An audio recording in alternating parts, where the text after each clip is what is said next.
ଆମ ଆଧ୍ୟାତ୍ମିକତାର କଥା ଯଦି କୁହାଯିବ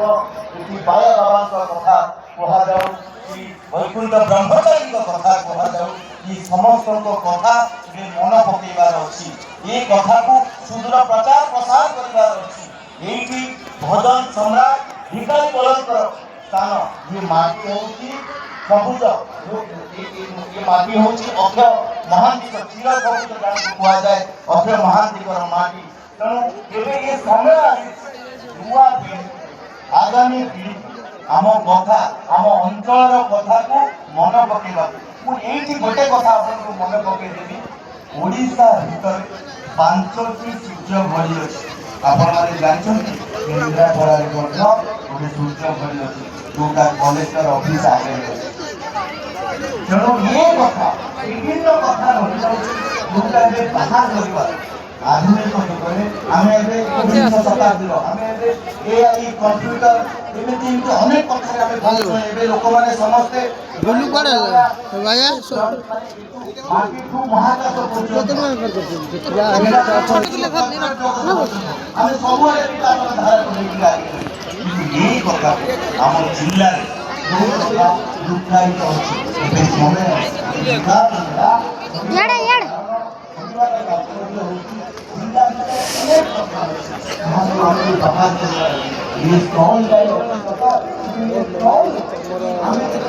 ଆମ ଅଞ୍ଚଳ ଆମ ଘରେ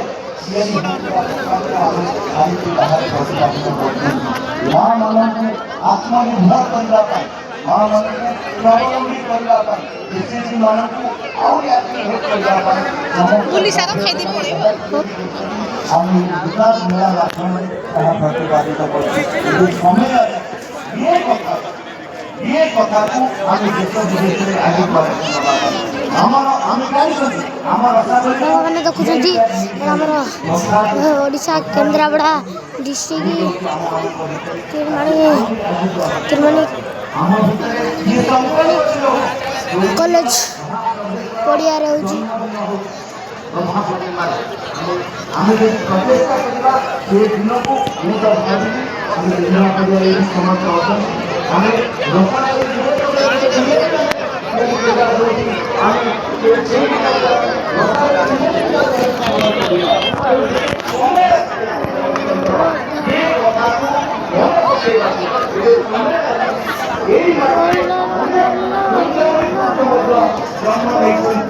ସେମାନଙ୍କ କଥାକୁ ମନେ ପକେଇବାର ଅଛି। ଇଏ ମାଟିରେ ଯୋଉମାନଙ୍କର ଏତେ ଅବଦାନ ରହିଛି ସେ କଳାରେ ନାହିଁ ହଉ ସେ ସାହିତ୍ୟରେ ନାହିଁ ହଉ କି ସେ ସଂସ୍କୃତିରେ ନ ହଉ ଏ ସବୁ କଥାକୁ ବାହାରେ ପ୍ରତିପାଦିତ କରିବାର ଏବେ ସମୟ ଅଛି।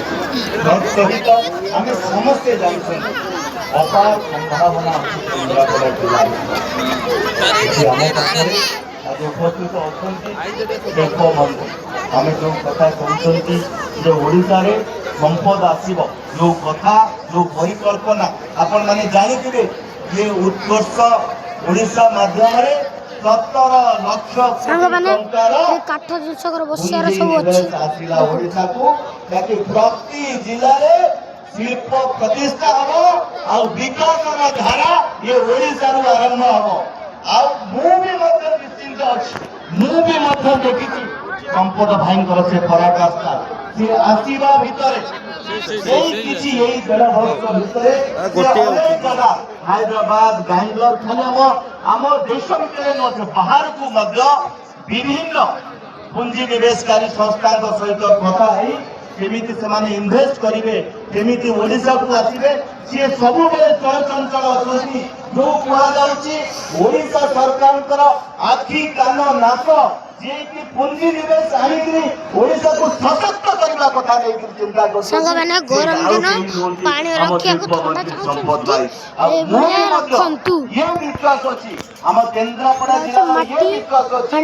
ବିଗତ ଦିନରେ ପାଣି ସବୁବେଳେ ଥଣ୍ଡା ରହିବ ଫ୍ରିଜ ଭଳିଆ ଯେ ଶିଳ୍ପ ବିହୀନ କେନ୍ଦ୍ରାପଡ଼ା ମୁଁ ତ କହିବି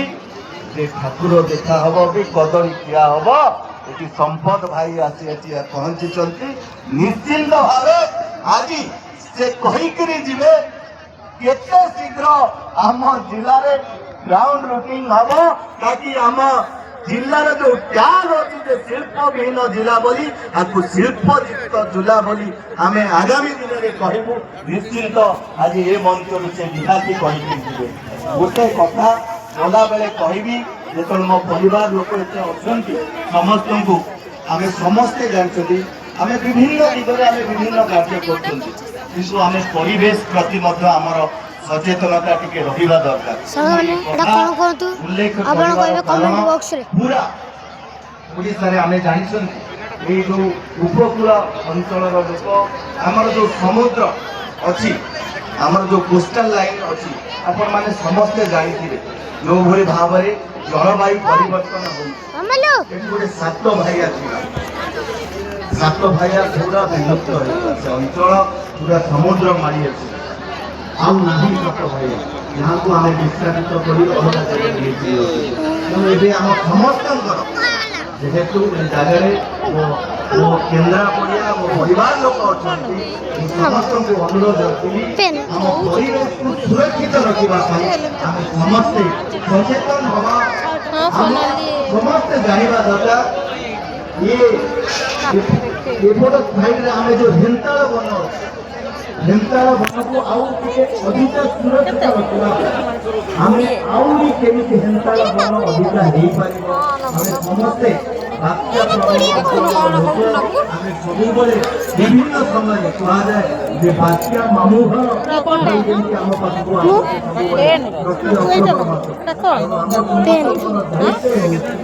परिवेश प्रति आम समस्ते सचेतन हवा जो भाव माने जलवायु जो भाव परिवर्तन आम समस्त दायित्व रोचे ये परिवेश पार्ट 2 वीडियो आसिया कमेंट करते